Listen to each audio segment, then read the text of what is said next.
دفاع مشروع چیست و چه شرایطی دارد؟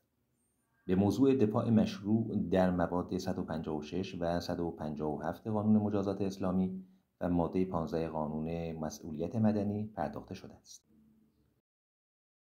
دفاع مشروع به حقی اشاره دارد که به افراد اجازه می‌دهد در برابر تهدید یا تجاوز به جان، مال، ناموس یا آزادی خود یا دیگران از خود و آنها دفاع کنند. این حق قانونی به شرطی معتبر است که دفاع در برابر یک خطر فوری و متناسب با آن خطر انجام شود و از حد لازم فراتر نرود. دفاع مشروع در قانون. دفاع مشروع یکی از علل موجهه جرم است، به این معنی که اگر کسی در شرایط دفاع مشروع مرتکب عملی شود که در حالت عادی جرم محسوب می شود، مجازات نمی گردد. در قوانین کیفری ایران دفاع مشروع به عنوان یک حق قانونی به رسمیت شناخته شده و شرایط و ضوابط خاصی برای آن در نظر گرفته شده است. شرایط تحقق دفاع مشروع. برای اینکه دفاع مشروع تلقی شود، باید شرایط خاصی وجود داشته باشد.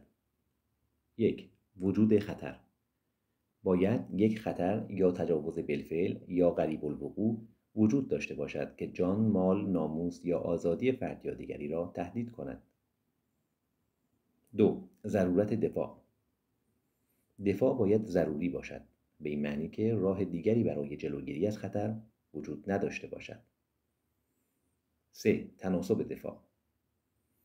دفاع باید متناسب با خطر باشد، به این معنی که فرد نباید از حد ضرورت فراتر رود و از نیرویی بیش از آنچه که برای دفع خطر لازم است استفاده کند. 4. عدم امکان کمک. اگر فرد بتواند به راحتی از مراجع قانونی یا افراد دیگر کمک بگیرد، دفاع او از علل موجهه قانونی تلقی نمی‌گردد. مصادیق دفاع مشروع. 1. دفاع از جان در برابر حمله.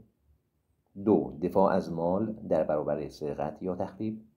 3. دفاع از ناموس در برابر تعرض. و 4. دفاع از آزادی تن در برابر حبس یا محدودیت غیرقانونی.